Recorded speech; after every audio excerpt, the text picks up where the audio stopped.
Hello friends, कैसे हैं आप लोग? आई होप अच्छे ही होंगे। मैं प्रकृति गुप्ता आपका एक बार फिर से स्वागत करती हूँ आपके अपने यूट्यूब चैनल पे ज्ञान कलश।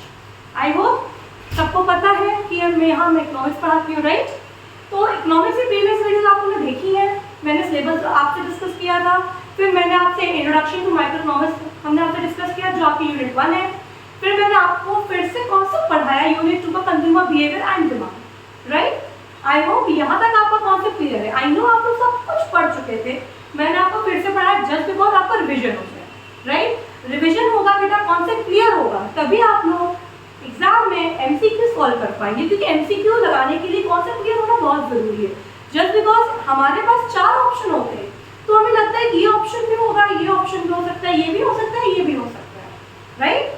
तो इसके लिए हमें कंफ्यूजन ना हो, इसलिए हमें कॉन्सेप्ट क्लियर करना चाहिए। इसलिए मैंने आपको प्रीवियसली सारी चीज़ आपको मैंने फिर से रिकॉल करके पढ़ाई, जिससे कि अगर आप कुछ भूल भी चुके हो आपका रिवाइज हो जाए तुरंत, ठीक है? तुरंत आपको माइंड में याद आ जाए, ठीक? जैसे कि मैंने आपको बताया था कि जैसे ही मैं अपनी यूनिट कंप्लीट करूंगी मैं आपको कुछ एमसीक्यू के साथ आऊंगी, ठीक? जिससे कि आपकी मैं प्रैक्टिस करवा सकूं, क्योंकि हमें को देखकर लगता है जब हम लोग पढ़ते हैं या कोई भी लेक्चर देखते हैं या किसी भी टीचर से बेटा पढ़ते हैं हम लोग, तो हमें सीरियसली लगता है अरे यार मैम ने अच्छा ये बताया, ठीक है हमें आता है। लेकिन जब तक हम उसे अपने से नहीं करते हैं, जब तक हम उसे अपने से नहीं करते हमें नहीं पता होता है कि हमें आया कि नहीं है। जब हम अपने से करते तो हमें याद समझ आता है अरे यार यहाँ मैम ने क्या किया था, यहाँ सर ने क्या किया था, ये वैल्यू आई कहाँ से थी, क्योंकि उस वक्त हम क्या बोल रहे होते हैं, यस मैम यस सर हमें आ गया, यही बोलते हैं हम लोग, राइट? तो चलिए हम आपके साथ फिर से मिलके कुछ क्वेश्चन लाते हैं जिससे कि आपका कॉन्सेप्ट क्लियर हो और जिससे कि आपका रिवाइज भी हो जाए कि अरे वाह मैम ने पढ़ाया तो देखिए क्वेश्चन आ रहे हैं, ठीक? चलिए जल्दी से स्टार्ट करते हैं हम लोग। आइए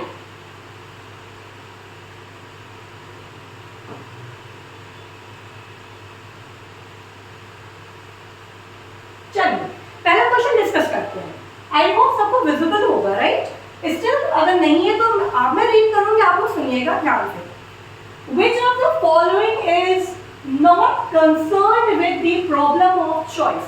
सबसे पहले बात आती है क्वेश्चन रीड करके हम लोग के माइंड में क्या आता है, प्रॉब्लम ऑफ चॉइस क्या होती है? हमने तो आपको प्रॉब्लम बहुत सारी पढ़ाई है, बहुत सारी तो पढ़ाई नहीं है कि unlimited wants, limited resources and limited resources have alternative uses, यही पढ़ाया है, यस और नो?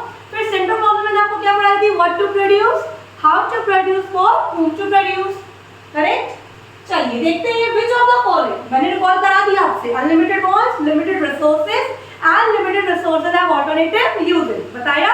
आप देखिए पूछ क्या रहा है, क्योंकि हमने जैसे बेटा क्वेश्चन रीड किया हम लोग के माइंड में स्ट्राइक करेगा कि प्रॉब्लम ऑफ चॉइस होती क्या है, तभी तो हम लोग, वरना अगर हम लोग ये नहीं सोचेंगे पहले ही ऑप्शन देख लेंगे तो हमें हम लोगों को कॉन्सेप्ट क्लियर ही नहीं होगा, ठीक?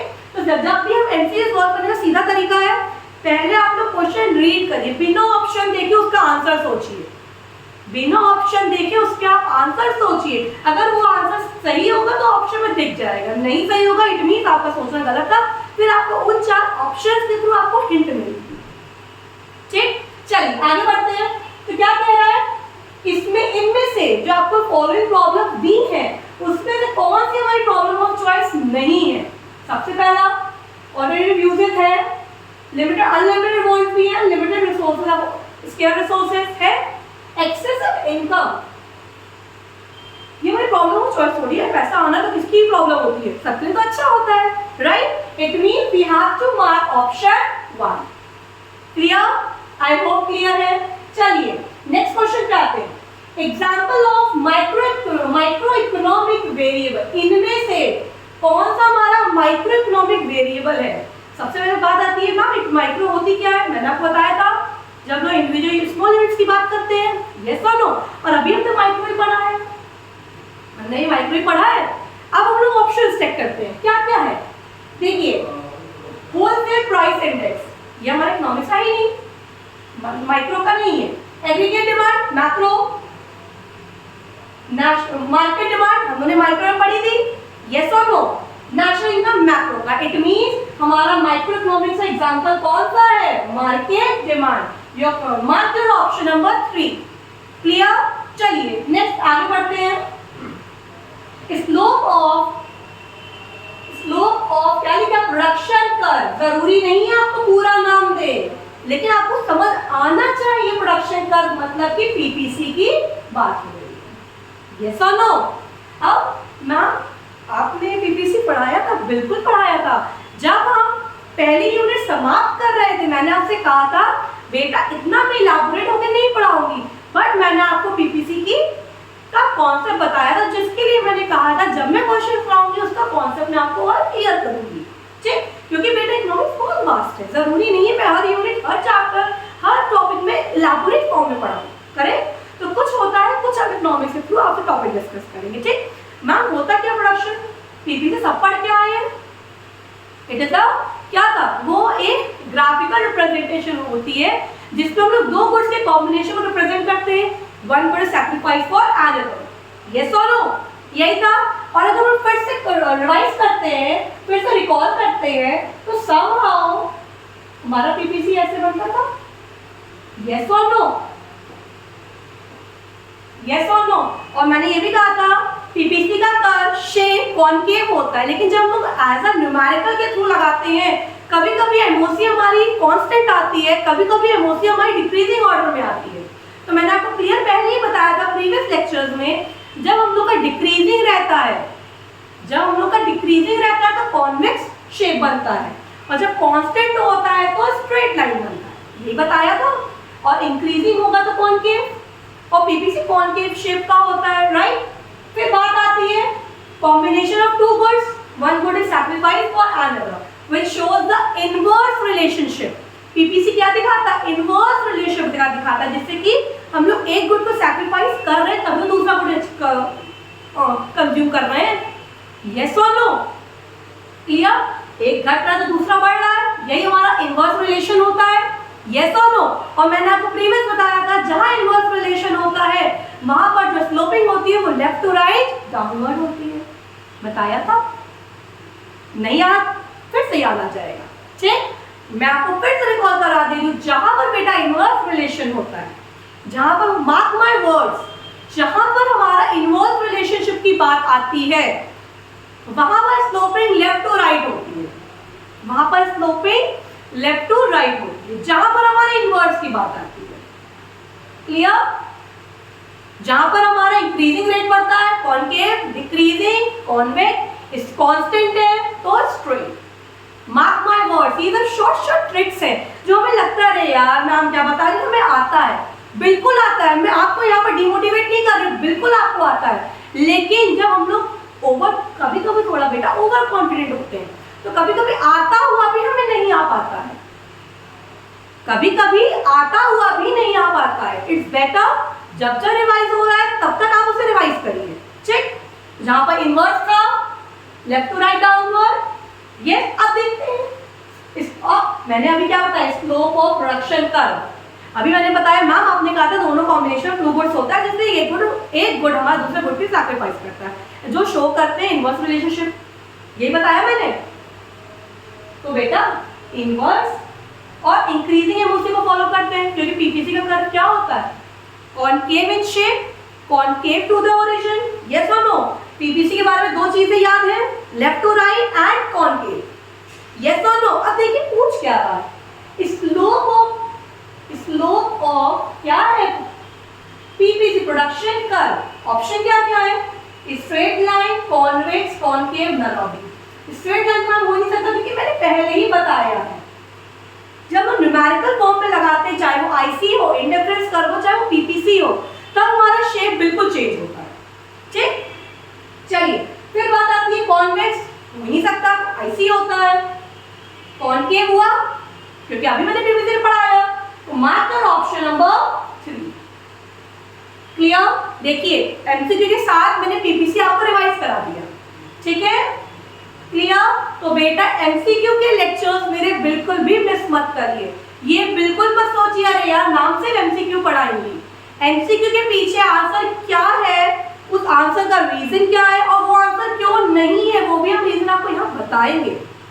ठीक है, इसीलिए डोंट मिस माय लेक्चर्स। ठीक है, क्लियर? चलिए आगे बढ़ते हैं। चलिए next question, when mu is negative tu। अब प्रीवियस रिकॉल करते हैं, जिसने मेरा पहला लेक्चर देखा होगा, मैंने आपको tu और mu का रिलेशनशिप बताया था। मैंने आपको tu और mu का बेटा रिलेशनशिप बताया था। क्या बताया था, फिर से रिकॉल करते हैं। जब tu बढ़ता है mu डिक्रीज होता है पॉजिटिव में। जैसे ही tu मैक्सिमम होता है mu क्या होता है, 0। और जैसे ही tu घटता है mu भी घटता है बट माइनस नेगेटिव। तो क्या पूछ रहा है, अब अभी हमने बताया। तो when mu is negative tu क्या होता है, वो भी डिक्रीज करता है। डिमिनिशिंग मतलब कि डिक्रीज। क्लियर। चलिए next question, want satisfy power of utility call. अब जिसने मेरा लेक्चर देखा होगा कंज्यूमर बिहेवियर वाला, मेरा जिसने यूनिट 2 का पहला लेक्चर पार्ट 1 देखा होगा, मैंने उसमें बताया था जो हमारी इच्छाएं, जो हमारी सेटिस्फाई होती है उसको हम लोग क्या बोलते हैं, यूटिलिटी बोलते हैं। बताया था। तो बेटा सैटिस्फाई पावर, जो हमारी इच्छा को सैटिस्फाई करे, जो हमारी पावर, जिस चीज से हमें सेटिस्फैक्शन मिले, that is known as utility. Consumption हो नहीं सकता, राइट। कंजप्शन हो नहीं सकता तो हम कंज्यूम कर रहे हैं, ठीक। हम लोग प्रोडक्शन हो नहीं सकता, प्रोड्यूस तो हो नहीं रहा है। तो what is your answer is option 3 utility. Clear है, आई होप क्लियर हो रहा होगा आपका, ठीक। चलिए नेक्स्ट क्वेश्चन करते हैं। Increase of resources implies that PPC. अब मैम आपने पीपीसी अभी पढ़ाया है, और जहां तक मुझे याद है प्रीवियस वीडियो में आपने इसका रिसोर्सेज का कुछ जिक्र नहीं किया था। नहीं किया था, अभी कर देते हैं। देखिए पीपीसी में चेंज, पीपीसी में शिफ्ट और रोटेट आता है। पीपीसी में हमारी दो चीजें आती हैं, शिफ्ट आता है और हम लोग का रोटेशन आता है, ठीक। मैम शिफ्ट कब आता है, देखिए इसमें दो कंडीशन होती है। जब हम बात करते हैं, जब हम लोग के रिसोर्सेज, जब हमारे रिसोर्सेज चेंज हो रहे हैं, जब हमारे रिसोर्सेज चेंज होते हैं, मतलब कि हमें गिवन रिसोर्सेज दिए हैं, राइट। समहाउ हमारे रिसोर्सेज इंक्रीज हो गए, तब हमारा पीपीसी का बिहेवियर क्या होगा, ठीक। पीपीसी का कर्व क्या चेंज क्या होगा, ठीक। अगर हमारे रिसोर्सेज गिवन है और रिसोर्सेज कम हो गए तो हमारे पीपीसी का शेप क्या होगा, कर्व क्या होगा, ठीक। तो पीपीसी कर्व में बेटा दो चीजों की वजह से चेंज आता है। एक होता है जब हम रिसोर्सेज चेंज करते हैं, और दूसरा होता है, पहला क्या बताया, जब हम रिसोर्सेज चेंज करते हैं। तो सेकंड बेटा मैंने बताया टेक्नोलॉजी। क्या बताया, टेक्नोलॉजी। अब मैं थोड़ा सा एक्सप्लेन करिए, हमें तो इतना रिवाइज नहीं हुआ, बहुत बच्चे स्मार्ट बच्चे हैं, कुछ को तो रिवाइज हो भी गया होगा। अब देखिए थोड़ा सा ग्राफ के थ्रू क्लियर करते हैं। ये हम लोग का गिवन रिसोर्सेज है, क्या है, गिवन रिसोर्सेज है। अब हमारा रिसोर्सेज बढ़ गया है तो क्या आया, शिफ्ट हुआ, that is known as right shift. और यही रिसोर्सेज बेटा जी कम हो गया, अंदर की तरफ आया, left onward, this is known as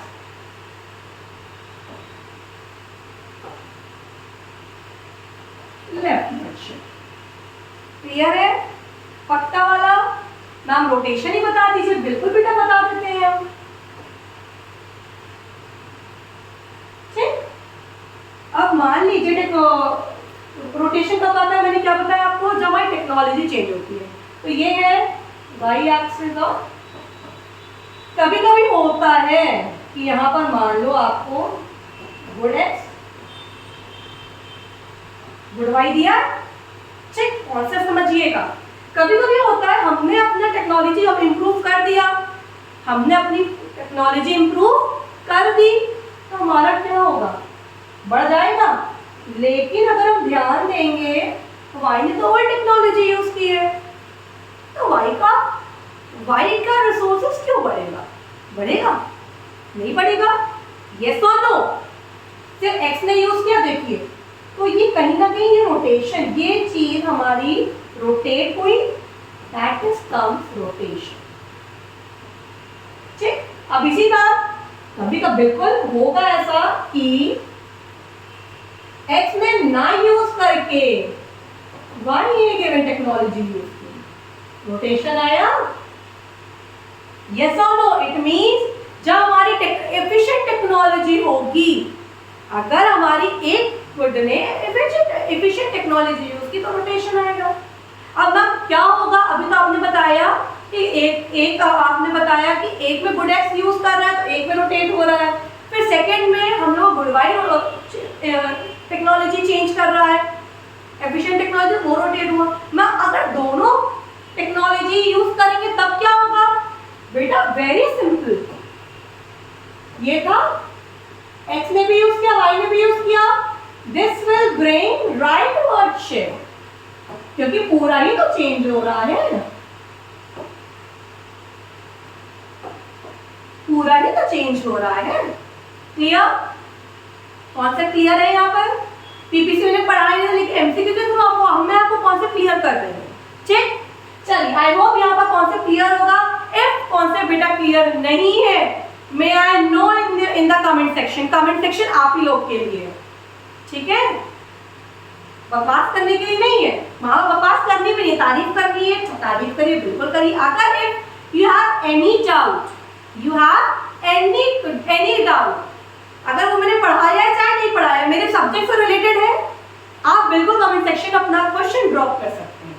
Whenever I will see, मैं जब भी देखूंगी मैं तब रिप्लाई करूंगी, ठीक? और अगर मुझे लगेगा कमेंट सेक्शन के थ्रू आपको कॉन्सेप्ट क्लियर नहीं हो रहा है, in my next lecture video की स्टार्टिंग में आपका टॉपिक क्लियर करके तब मैं आगे बढ़ूंगी, ठीक?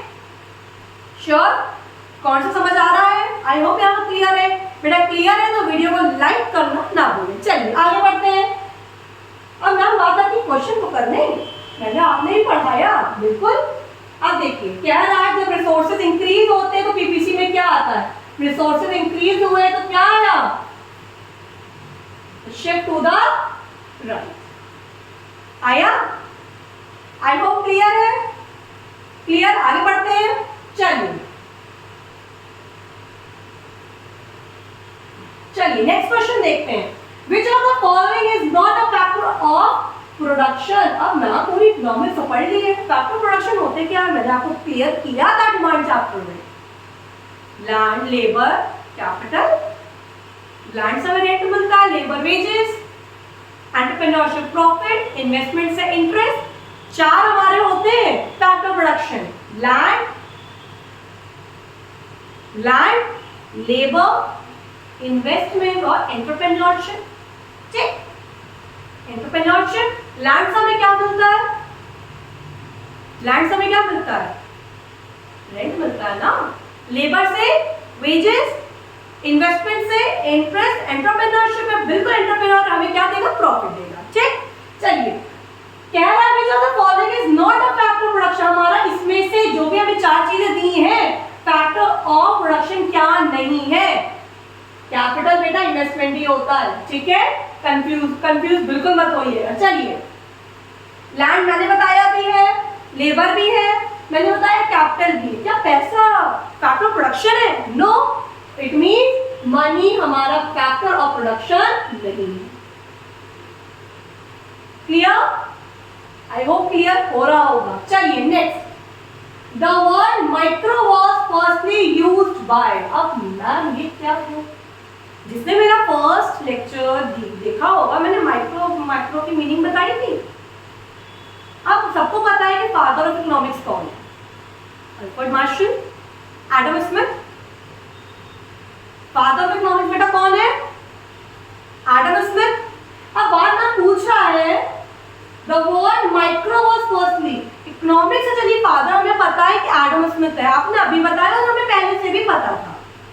आपने अभी बताया और मुझे पहले से भी पता था मैम, पर ये क्या है माइक्रो? तो बेटा पहले जो इकोनॉमिक्स के फादर थे एडम स्मिथ, उन्होंने जब इकोनॉमिक्स बनाई थी, इकोनॉमिक्स बनने के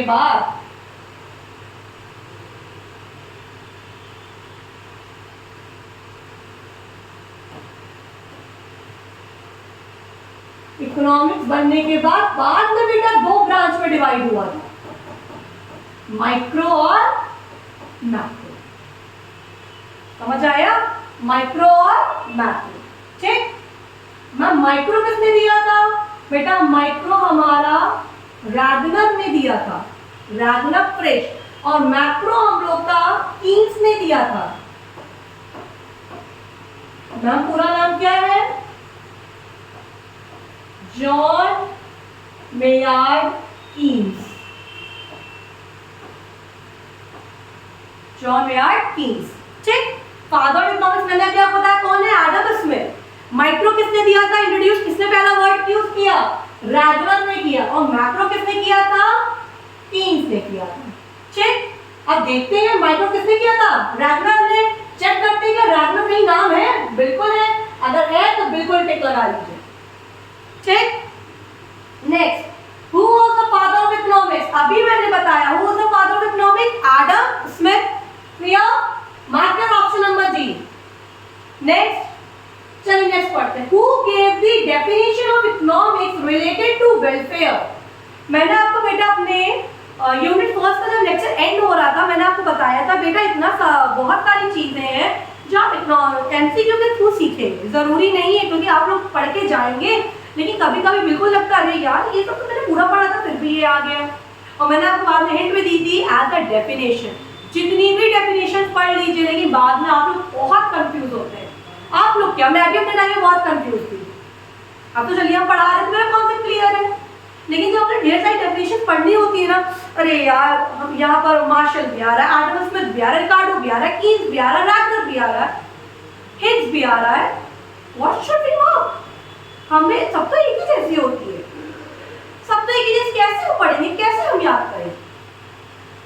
तो याद नहीं करना, याद तो करना है, लेकिन याद करने का तरीका होता है। एक होता है रट्टू तरीका, एक होता है अरे यार ये है जो इसने ये दिया, इसने दिया तो मैं याद हूँ। या आप रटे हैं समझे नहीं है, या आप रटे हैं समझे नहीं है। अगर समझ के याद करेंगे तो वो हमेशा के लिए यहाँ परमानेंट होता है, हमेशा के लिए वो यहाँ चीज परमानेंट होती है। ठीक, चलिए अब वेलफेयर, इकोनॉमिक्स की डेफिनेशन वेलफेयर के रिगार्डिंग किसने दी थी? बहुत ही आंख बंद करके, क्योंकि मैक्सिमम काम इस पे इकोनॉमिक्स में जिसने किया वो अल्फ्रेड मार्शल है। ठीक, तो किसने किया था? Alfred Marshall. यहाँ पर रॉबिन्स लगता है बेटा दो बार हो गया। ठीक, एडम स्मिथ इकोनॉमिक्स के फादर है, रॉबिन्स है नहीं, तो वेलफेयर के ग्रुप किस इकोनॉमिस्ट ने इकोनॉमिक्स की डेफिनेशन दी थी? That is known as Alfred Marshall. Clear? Alfred Marshall कौन से इकोनॉमिस्ट थे? British economist. क्लियर है? ये सब बेटा की टर्म्स है, बिल्कुल याद होने चाहिए। ठीक, चलिए नेक्स्ट क्वेश्चन देखते हैं। Which of the following is the salient feature of factors? Factors को ब्रैकेट में लिखा है और resources। अब मैम ये क्या है? अब हमने कहा था जो हमने पढ़ाया है रिसोर्सेज के फीचर्स क्या क्या है, मैंने आपको फीचर्स बताए थे। जो प्रॉब्लम है वही फीचर्स, जो प्रॉब्लम है वही बताया था फीचर्स है। क्या क्या? Unlimited wants, limited resources, unlimited resources of alternative uses. याद आया? तो सैलेंट फीचर भी यही था, मैंने आपको फर्स्ट लेक्चर में बताया था। अब जिसने भी लेक्चर्स देखे हैं उसके लिए भरवा है, राइट? तो these are limited as compare to wants. हमारे रिसोर्सेज क्या होते हैं? लिमिटेड होते हैं हमारे वांट्स की कंपेयर में। सीधी सी बात है, हमारी वांट्स कभी खत्म होती है? ये भी चेक। अभी हमने नया फोन लिया, फिर भी हम जैसे ही देखेंगे नया फोन लॉन्च हुआ है, हमारे मन में इच्छा जागती है, अरे यार मुझे वो भी लेना है, नया फोन चेंज करना, लेना है। तो हमारी वांट्स कभी लिमिटेड खत्म अनलिमिटेड होती ही नहीं है। तो हमारे जो रिसोर्सेज होते हैं वो लिमिटेड होते हैं एज कंपेयर टू वांट्स। अगर हम लोग वांट से कंपेयर करेंगे तो हमारे रिसोर्सेज क्या होते हैं बेटा? लिमिटेड होते हैं। ठीक, these have alternative use. Obvious सी बात है, नाम आपने पढ़ाया है कि रिसोर्सेज जो हमारे लिमिटेड है, ऊपर से वो अल्टरनेटिव, उसके और भी बहुत सारे काम है, उसके अल्टरनेटिव यूजेस हैं। तो सारे फीचर यही दोनों हुए, दोनों हुए। क्या कहीं दिया है बोथ ए एंड बी? बिल्कुल दिया है। Mark your option number C, both A and B. Clear? चलिए नेक्स्ट पढ़ते हैं question. Law of diminishing marginal utility states that when more and more units of commodity each consume marginal utility। अब ma'am ये क्या है? बिल्कुल मैंने पढ़ाया ना लॉ ऑफ डीएमयू क्या होता है। DMU क्या था जो MU होता है? As we go on consuming more and more units, our MU decreases. याद आया? अब देखिए मीनिंग और लॉ में ही इसका आंसर निकल गया, डिक्रीजेस। अब अपने आप चेक करिए क्या डिक्रीजेस से कुछ दिया है? इंक्रीज होगा नहीं, बिगिंस टू डिक्रीज, जीरो कभी होगा नहीं, कांस्टेंट कभी होगा नहीं, बिगिंस टू डिक्रीज, मीनिंग में ही आंसर है। Check next, if the consumer consume only one commodity, अगर कंज्यूमर सिर्फ एक कमोडिटी कंज्यूम कर रहा है X, he will be in equilibrium when, अब पिछला रिकॉल करते हैं, मैंने आपको कंज्यूमर इक्विलिब्रियम पढ़ाया था in case of one commodity, in case of two और several and in case of IC also. अब यहाँ पर हमें क्वेश्चन देखकर क्या कर रहा है, वन की बात हो रही है।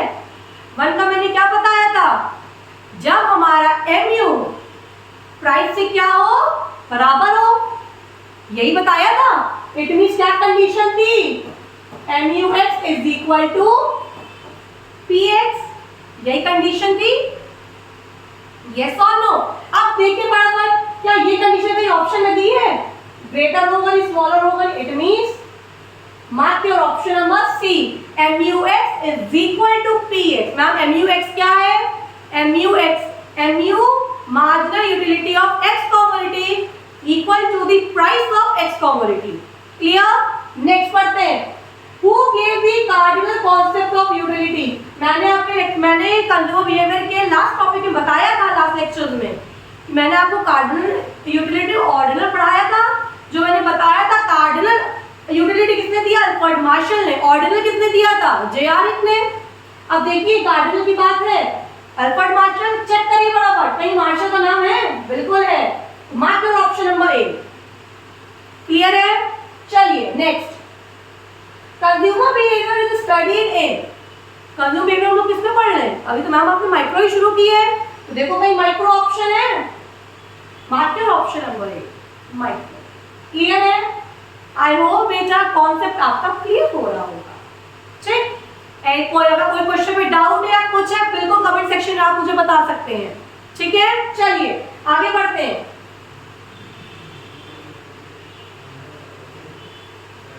In which economy decisions are taken on the basis of price mechanism?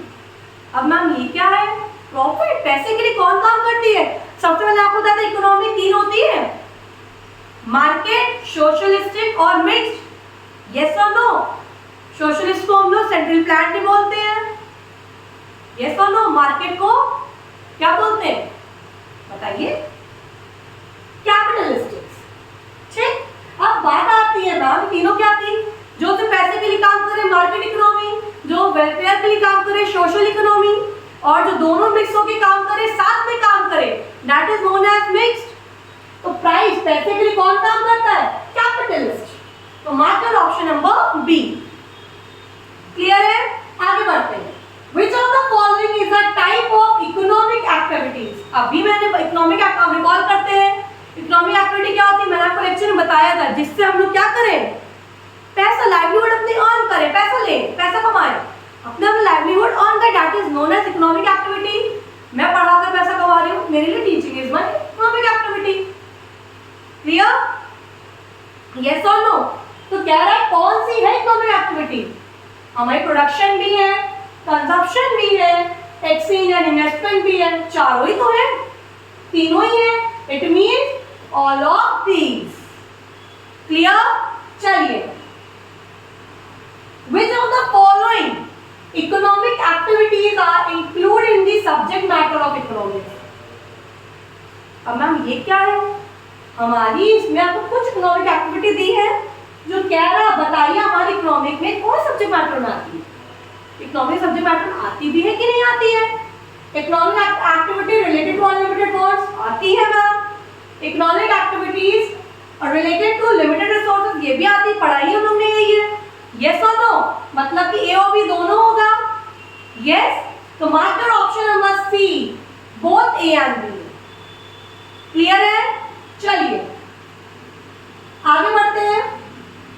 Which economist divided economics into branches of micro and macro on the basis of economic activity. Ma'am अभी मैंने बेटा बताया कि फादर ऑफ इकोनॉमिक्स कौन है? Adam Smith. मैं बार बार revise करा रही हूँ। माइक्रो किसने की थी? माइक्रो का फर्स्ट नेम किसने यूज किया था? रैगनर ने। मैक्रो का कीन्स ने। ठीक, अब पूछ क्या रहा है? कौन से इकोनॉमिस्ट ने डिवाइड की थी? तो दोनों ने अपने अपने की थी ना। क्या दोनों का नाम में चेक करते हैं? मार्शल है नहीं, रिकार्डो है नहीं, रॉबिन्स है नहीं, मतलब कि ना यहाँ पर कीन्स का नाम है और ना ही रैगनर का नाम है। वो मार्शल तो हो नहीं सकता, रॉबिन्स हो नहीं सकता, रिकार्डो हो नहीं सकता। It means none of these, none of the, इसमें से कोई ऑप्शन नहीं है। क्यों नहीं है वो मैंने आपको आंसर बताया। क्यों नहीं है ये भी मैंने आपको बताया। यस और नो? चलिए next question. Micros which means small belong to. अब जिसने मेरा लेक्चर देखा होगा, मैंने आपको पहले लेक्चर में बताया था मीनिंग ऑफ माइक्रो और मैक्रो में। The word micro comes from the Greek word micros, that means which means small. अब चेक करिए, ग्रीक वर्ड बोला था मैंने, देखिए कहीं है Greek word? Mark your option number B. बेटा जितनी चीजें मैंने पढ़ाई है वही एमसीक्यू आ रहा है। आगे भी जो मैं पढ़ाऊंगी उसी से कहीं बाहर से पेपर बनता नहीं है। जो आप लोग पढ़े हैं, जो पढ़ रहे हैं, जो आपने 11th क्लास में, जो आपने 12th क्लास में पढ़ा है वही पेपर आता है। बट हमें क्यों नहीं आता है? क्योंकि हम लोग रिवाइज नहीं किए होते। ठीक है, तो मेरे साथ पढ़ना शुरू करिए, मेरे साथ रिवाइज भी करना शुरू करिए। मेरे साथ रिवाइज भी करिए, पढ़ना भी शुरू करिए, रिवाइज भी करना शुरू करिए। कुछ तो क्वेश्चन फंसेंगे ना बेटा, क्या इसके बाहर से पेपर आएगा ये बताइए। अगर मान लो हमने क्वेश्चन, मैंने ग्रीक वर्ड कराया, माइक्रो का है, क्या पता एग्जाम में माइक्रो जगह मैक्रो आ जाए, तो उस तक ये बोलोगे नहीं मैम ने नहीं पढ़ाया ये एमसीक्यू। जो मैंने पढ़ाया वही तो आया है ना। इसलिए पढ़ना शुरू करिए। पढ़ना भी नहीं है, आप पढ़ के आए हैं, आपको सिर्फ और सिर्फ रिवाइज करना है। और कौन कह रहा है आप अकेले रिवाइज करिए? आप मेरे साथ रिवाइज करिए। ठीक, चलिए नेक्स्ट क्वेश्चन बढ़ते हैं। Indifference curve. मैम ये क्या है? Different combination of, indifference curve होता क्या है? Shows the different combination of two goods. ये भी सैक्रिफाइस करता है। यस और नो? काम पढ़ता है। ये good X, good Y, inverse relationship. और मैम इसका शेप क्या था? और पीपीसी क्या होता है? इंक्रीज को फॉलो करता है, एमओसी, और ये लॉ ऑफ डिक्रीजिंग एमआरएस या एमआरटी को फॉलो करता है। और जहां पर डिक्रीजिंग की बात आएगी वहां पर शेप क्या हो जाता है? कॉन्वेक्स होता है। जहां पर बेटा बात डिक्रीजिंग की आती है वहां पर शेप क्या हो जाता है? Convex to the origin.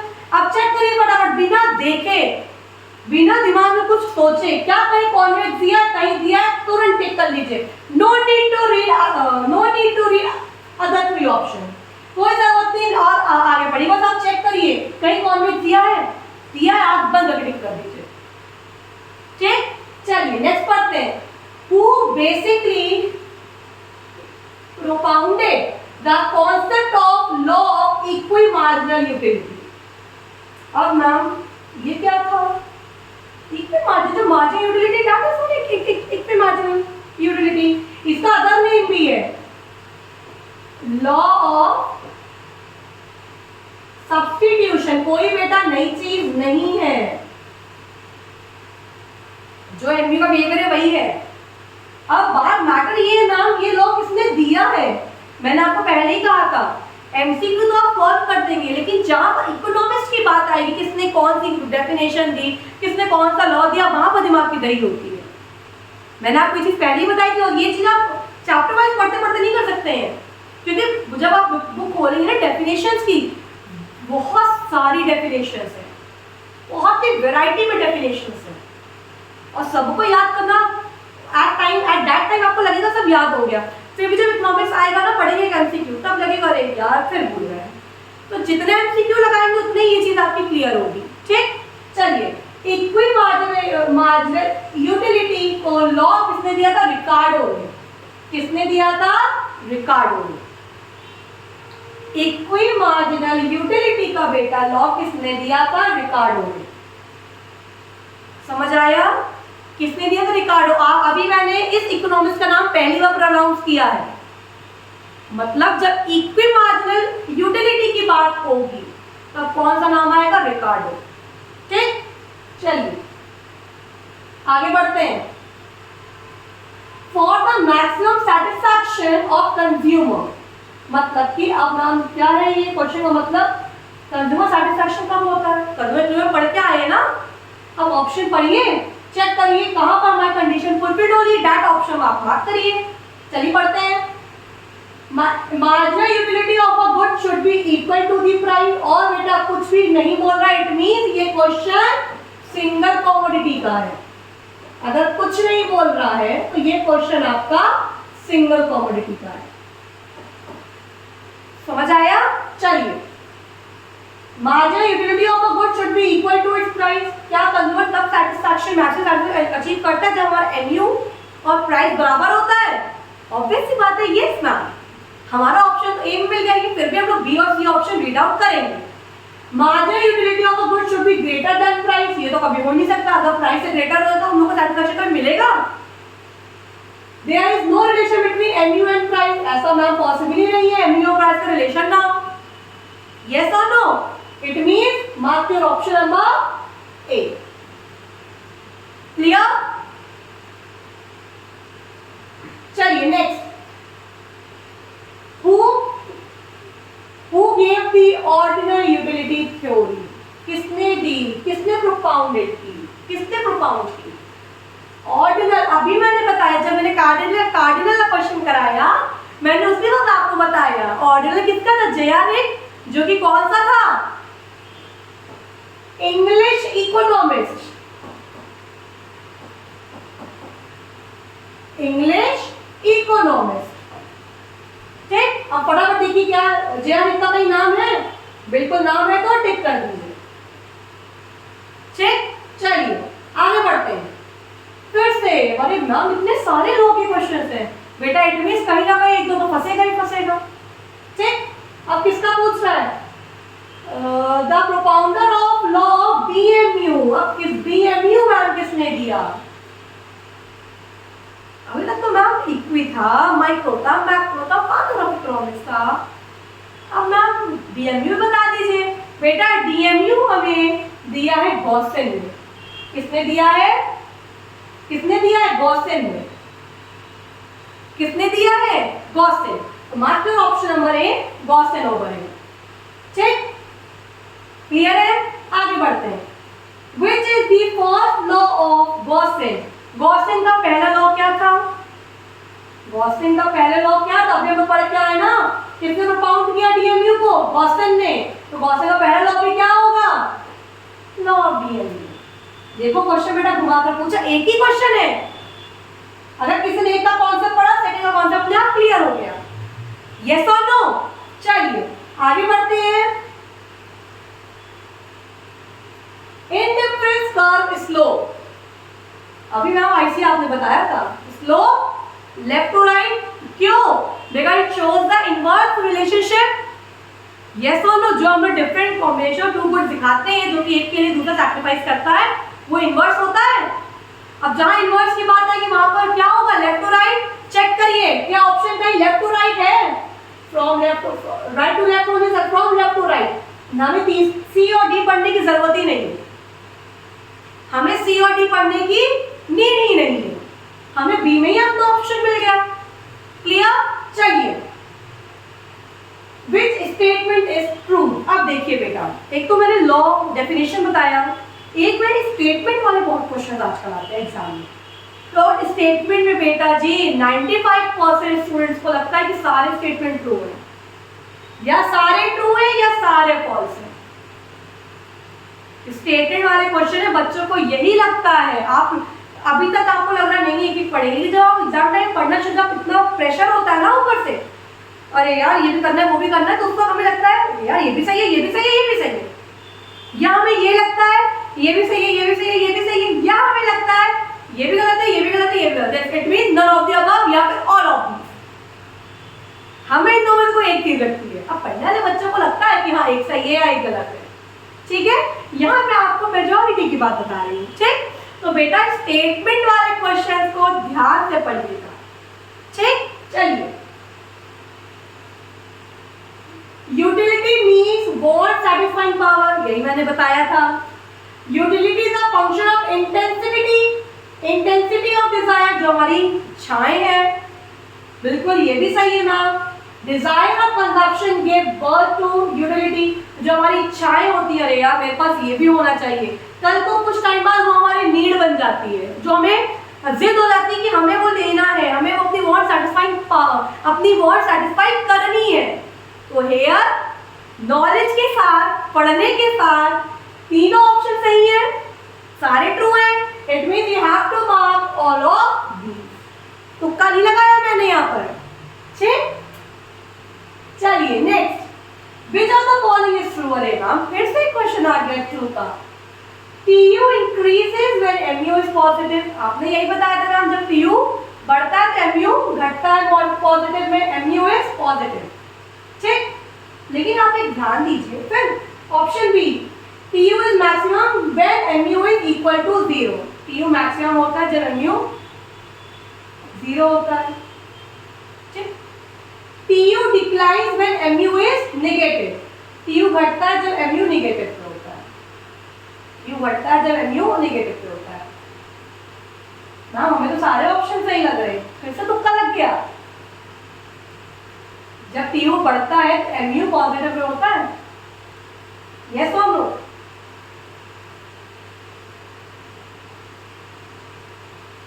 ठीक, क्लियर है? और कभी कभी, अब मैं आपको एक बार फिर से थोड़ा क्लियर कर दे रही हूँ, यहाँ पर ऑल ऑफ दीज नहीं होता है. मान लीजिए आपके क्वेश्चन में ऑल ऑफ दीज नहीं है, ऑल ऑफ दीज नहीं है, तब मैं क्या तीन और आप मान लो एक और कोई ऑप्शन होता जिसमें होता नन ऑफ द अबव. ठीक, या मान लीजिए कोई और कंडीशन दे देता कि सारी कंडीशन फॉल्स है. तो बेटा यहाँ पर मैंने आपको पॉइंट आउट इसलिए किया, यहाँ पर मैं इस क्वेश्चन आपको मैं स्टार बना रही हूँ. क्यों बना रही हूँ? क्या है? ट्रू है. तो मेरे हिसाब से अगर मान लीजिए यहाँ पर ऑल ऑफ दीज नहीं है तो मेरे अकॉर्डिंग ऑप्शन सी करेक्ट होगा. ऑप्शन सी करेक्ट होगा. मैम क्यों? क्यों? MU जब बढ़ता है TU तो MU पॉजिटिव होता है. बेटा अगर आपको ध्यान से पढ़ेंगे क्वेश्चन तो यहाँ पर TU के साथ इंक्रीज वर्ड यूज कर रहा है. क्या MU के साथ बोल तो रहा है पॉजिटिव में, बता रहा है क्या कि MU इंक्रीज पॉजिटिव में होता है या डिक्रीज पॉजिटिव में होता है? आपको बता रहा है. TU घट रहा है, आपको बता रहा है कि MU नेगेटिव घटता है. बता रहा है कि नहीं बता रहा? नहीं बता रहा ना. इट मींस ये बता रहा है जब हमारा MU इक्वल टू 0 होता है तब हमारा TU मैक्सिमम होता है. तो अगर in that case if all of these option is not there you have to mark option number C. पढ़िएगा इंक्रीज और डिक्रीज वर्ड यूज कर रहा है कि नहीं. बेटा बहुत जरूरी है ये. ठीक है, क्योंकि हमने जल्दी पढ़ा, हमें लगा कि सब सही है. देखो अभी मेरी वाली बात सच हुई. यस और नो? इस चीज पे ध्यान दीजिएगा क्योंकि यहाँ पर बता रहे हैं कि पॉजिटिव में इंक्रीज हो गया पॉजिटिव हो, डिक्रीज हो गया पॉजिटिव हो. आपको पता है? नहीं पता ना. हमें पढ़ा, हम लोग पढ़े क्या है तो हमें बिहेवियर पता है MU का कि MU डिक्रीज होता है but in positive, MU decrease होता है बट इन नेगेटिव. क्या वर्ड यूज किया? इट मींस यहाँ पर सारे ऑप्शन तो फॉल्स हो जाएंगे. तो ये कौन सा इक्वल हुआ? क्योंकि यहाँ पर इक्वल वर्ड यूज कर रहा है. समझ आया? आई होप क्लियर है. Next question, utility can be measured by. हमारी यूटिलिटी किस में मेजर होती है? मनी में, टर्म्स में. क्या तू पैसा दे दो क्या तुम्हारी वांट सेटिस्फाई हो जाएगी? पैसा खाई लो. एक्सचेंज ऑफ गुड्स, क्योंकि पैसा देंगे तभी तो गुड हमारे पास आएगा. Exchange of good. तुम कह रहे हो यार मुझे कुरकुरे का दे दो, तो वो क्या बोलेगा? मुझे चिप्स भी दो अपने में से. अगर आपकी कुरकुरे की वांट सेटिस्फाई हो रही है तो आपको उसके बदले अपना चिप्स देना भी तो पड़ रहा है. देना पड़ रहा है कि नहीं पड़ रहा? यस और नो? वेट ऑफ गुड, क्या गुड के वजन से मैं सेटिस्फाई होता है? नहीं यार मैंने 40 मैगी खा ली, मेरा 40 मैगी का वेट है, मेरा पेट भर गया, वांट सेटिस्फाई हो गई. ऐसा होता है? नहीं होता. इट मींस मनी हो नहीं सकता, वेट ऑफ गुड हो नहीं सकता. It means exchange of goods. Clear? आगे बढ़ते हैं. Which of the following is a demand function? Which of the following is a demand function? अब नाम क्या बताया था आपने? बेटा डिमांड फंक्शन मैंने आपको बताया था. इसके ब्रैकेट में मैंने T, number of consumers, income, so on लिखा था। याद आया? देखो फटाफट, एक ही क्वालिटी वाला क्या कहीं दिया है? कैपिटल यूज होता नहीं है। It mean mark your option number C, dx is equal to px। यार ये बार अंडू हो जाए, मुझे बार अंडू करना पड़ रहा है। चलिए, आई होप क्लियर है। Next question, which of the following is the reason? Which of the following is the reason for demand for fall in demand? क्या क्या रीजन होते हैं जिसके कारण हमारी डिमांड कम होती है? फैक्टर्स अफेक्टिंग पढ़ के आए ना। अगर इनकम कम हो जाएगी तो फिर डिमांड कम हो जाएगी। पैसा नहीं है तो कहाँ से तुम फुलफिल करोगे? फुलफिल कर पाओगे क्या? नहीं कर पाओगे ना। Fall in number of buyers, अगर उस मार्केट में खरीदने और कंज्यूमर बायर्स बचेंगे नहीं, क्या कोई आत्मा आएगी उसको गुड्स पर? आत्मा आएगी ले जाने के लिए? आत्मा तो आएगी नहीं, तब भी डिमांड कम होगी। Fall in case of consumer, मुझे पतंजलि की मैगी नहीं पसंद है, तब भी क्या पतंजलि की डिमांड बढ़ेगी? बढ़ेगी? नहीं बढ़ेगी ना। मतलब मैम ये भी है, ये भी है, ये भी है, देखो कहीं और अब्बा है। क्लियर? फिर से हो गया। चेक। चलिए, with rise in coffee price the demand of T, मैंने आपको पहले ही बताया था। मैंने एग्जाम्पल उल्टा दिया था अपने लेक्चर में, जब मैं आपको पढ़ा रही थी बेटा, मैंने अपने लेक्चर में आपको उल्टा एग्जाम्पल दिया था कि टी की प्राइस बढ़ रही है और दोनों ही काम इक्वल कर रही है, तो हम टी महंगी, चाय महंगी क्यों पियेंगे? उसके मुकाबले कॉफी पियेंगे। बट देखिए, मैंने आपको टी को राइज बताया था। ये तो नो क्वेश्चन किसका आया है? कॉफी का। ये बोलोगे क्या आपने नहीं पढ़ा था? पढ़ा था ना, बस रिवर्स हो गया। यस और नो? तो with rise in coffee price demand of coffee क्या होगा? हम पागल थोड़ी है कि महंगी महंगी कॉफी पियेंगे, तो हमारी टी की क्या होगी? डिमांड बढ़ जाएगी। सबको चाहिए कुल्हड़ वाली चाय। यस और नो? तो देखिए कहीं राइज दिया है, mark your option number A. Clear? आगे बढ़ते हैं। Which element is essential for demand? हमारे डिमांड के लिए क्या क्या चीजें जरूरी होती हैं? देखते हैं। बिल्कुल हमारी इच्छा तो होनी चाहिए, हमें ये भी होना चाहिए, क्योंकि अगर बेटा इच्छा नहीं होगी, अगर आपकी इच्छा है कल को मुझे ये बड़ी कार लेनी है, तो मैं लेनी है तो अभी से मेहनत करोगे ना। अभी मैं क्या कह रहे यार, मुझे इस सब्जेक्ट बोर्ड से नंबर चाहिए, नंबर चाहिए, आपकी डिजायर है, इच्छा है, चाहते हैं आप, तभी तो अभी आपने मेहनत की। तो जब आपकी चाहेंगे तभी तो आप उसकी डिमांड फुलफिल कर पाएंगे। यस और नो? तो डिजायर, कंज्यूम करने की डिजायर होनी चाहिए, विलिंगनेस करनी, हमारी चाहते होने में जाके करना है। अब तुमने बोला अरे यार तब मुझे पाना तो है 90%, लेकिन छोड़ो आज नहीं कल पढ़ेंगे, फिर कल आया यार आज तो थके कल पढ़ेंगे, कल कल कल कल आ गया, क्या हुआ? कुछ हुआ? नहीं हुआ। तो आपकी विलिंगनेस भी होनी चाहिए, अवेलेबिलिटी, रिसोर्सेज भी बेटा एडिक्वेट में, प्रॉपर में अवेलेबल होनी चाहिए। मतलब कि ये भी ये भी ये भी, देखो ऑल ऑफ दीज है। हो गया? चलिए next, which of the following factor affects demand? क्या क्या फैक्टर्स है जो डिमांड पे अफेक्ट करते हैं? नाम पढ़ाई है। प्राइस करता है, change in income, taste of the consumer, देखो ऑल ऑफ दीज। क्लियर?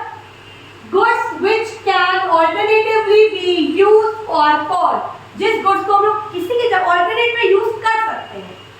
मेरे घर में पता सनसिल्क खत्म हो गया है, लेकिन मुझे वहाँ पर हेड एंड शोल्डर दिख रहा है, तो मैं क्या बिना शैम्पू के बाल आ जाऊंगी? आधे बाल गीले हो गए तो क्या होगा? मैंने उसकी जगह दूसरा गुड यूज कर लिया। यस और नो? अरे यार नहीं, तो थोड़ा उसकी ना ये यूज कर लेते हैं। यस और नो?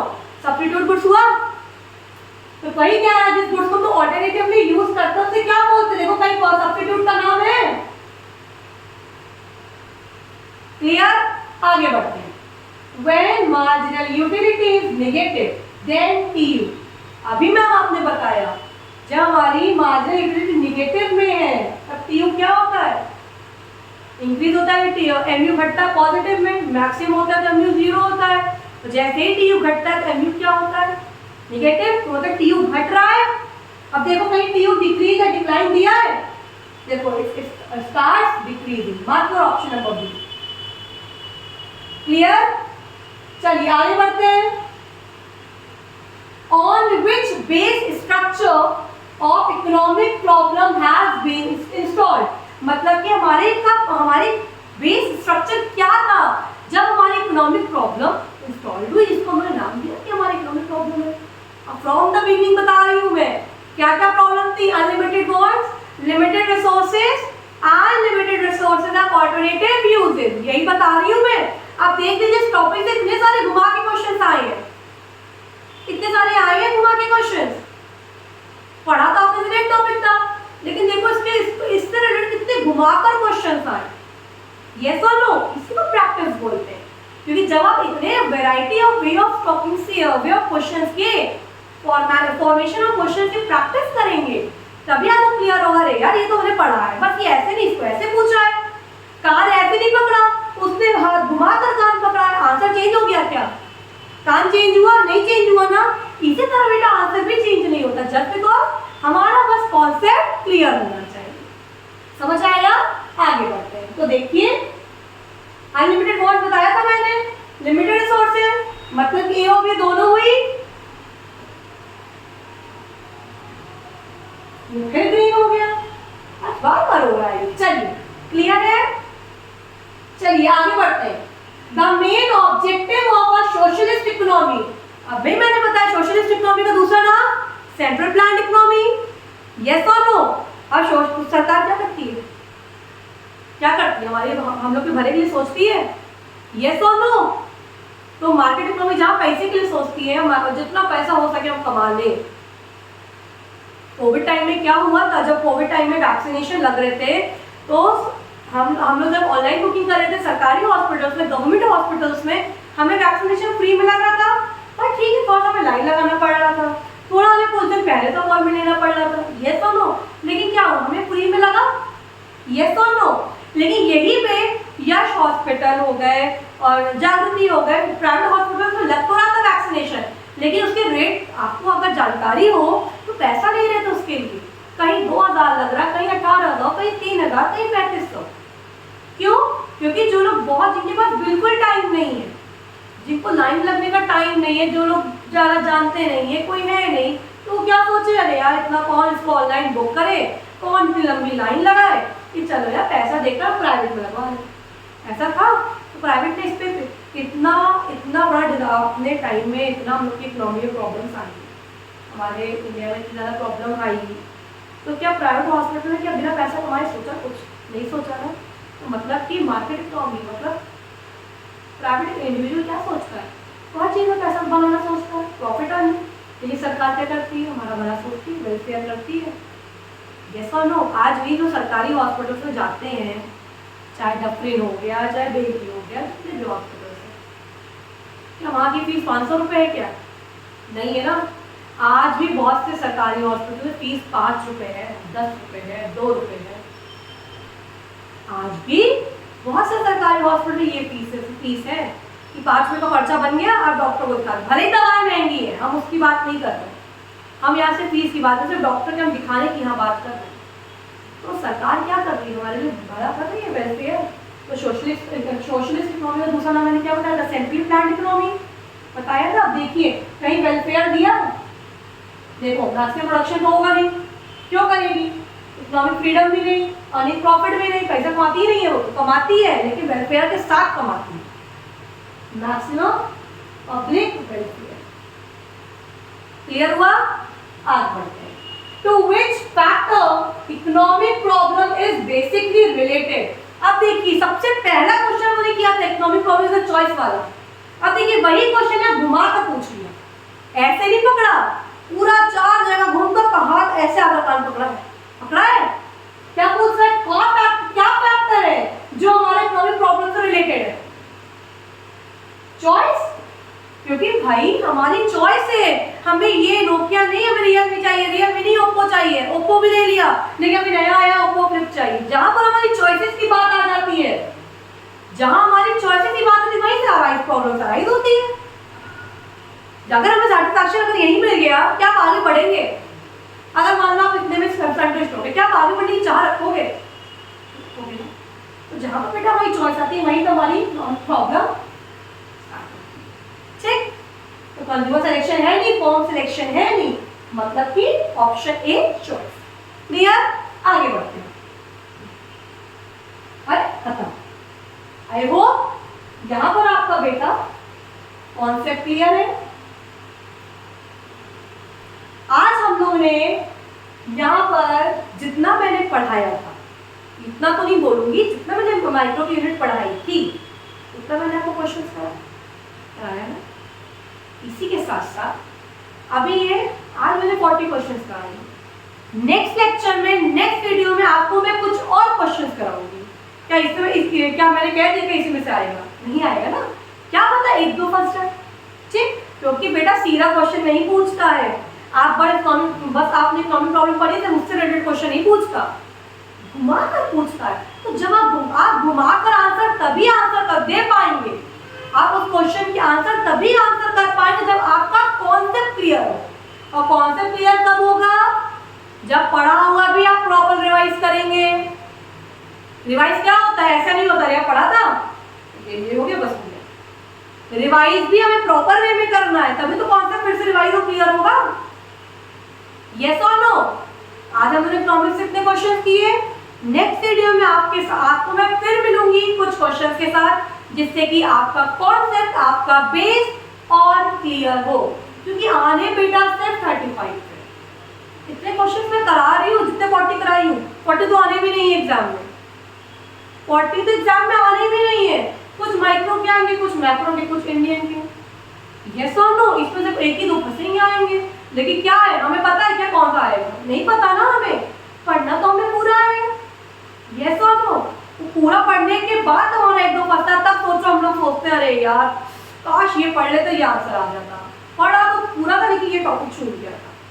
ये माइंडसेट होता है जब हम एग्जाम हॉल में बैठते हैं। यस और नो? तो हमें उस वक्त ये ना हो, इसलिए अभी से पढ़ना शुरू करना है। ठीक है? आई नो आपके बोर्ड एग्जाम चल रहे हैं, आपका लास्ट पेपर 31 है, ठीक है? 31 अकाउंटेंसी है ना। आई नो आपके एग्जाम चल रहे हैं, लेकिन साथ साथ पढ़ना भी, इसको भी शुरू करना है, क्योंकि अगर सिर्फ वहां फोकस करेंगे एंट्रेंस आ जाएगा, तब आपको कैसे होगा? आपको बैलेंस बनाकर चलना है। यस और नो? क्लियर? तो बस आज के इस सेशन में, इस वीडियो में आज के लिए इतना ही। हम नेक्स्ट वीडियो में मिलेंगे कुछ और क्वेश्चंस के साथ, जिससे कि आपका रिवीजन और प्रैक्टिस और हो। अगर कॉन्सेप्ट, मेरा पढ़ाना, मेरा क्वेश्चन तरीका अगर आपको समझ आया हो तो वीडियो को लाइक शेयर करना, तो चैनल को सब्सक्राइब करना ना भूलें। और सब्सक्राइब तो छोड़ना नहीं है, हमें सब्सक्राइब करने के बाद बेल आइकन भी दबाना है, वरना अगर हम बेल आइकन नहीं दबाएंगे तो हमें पता ही नहीं चलेगा कब कौन से टीचर की, कब कौन से सब्जेक्ट की वीडियो आ रही है। क्योंकि यहाँ तो BSc, BA, BCA हर सब्जेक्ट की क्लास, हर कोर्सेज की क्लासेस चल रही हैं, ठीक? तो आपको पता चले कौन से टीचर की कितने बजे वीडियोस आ रही हैं।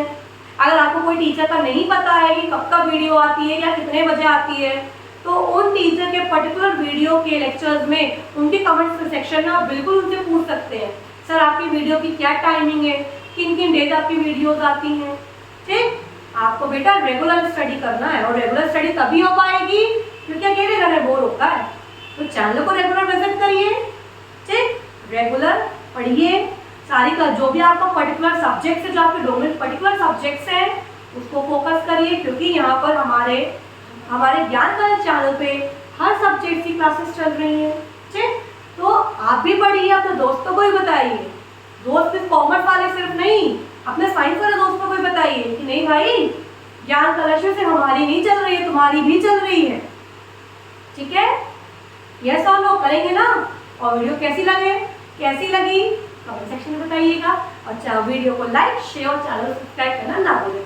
मिलते हैं नेक्स्ट वीडियो में, तब तक के लिए गुड नाइट, बाय।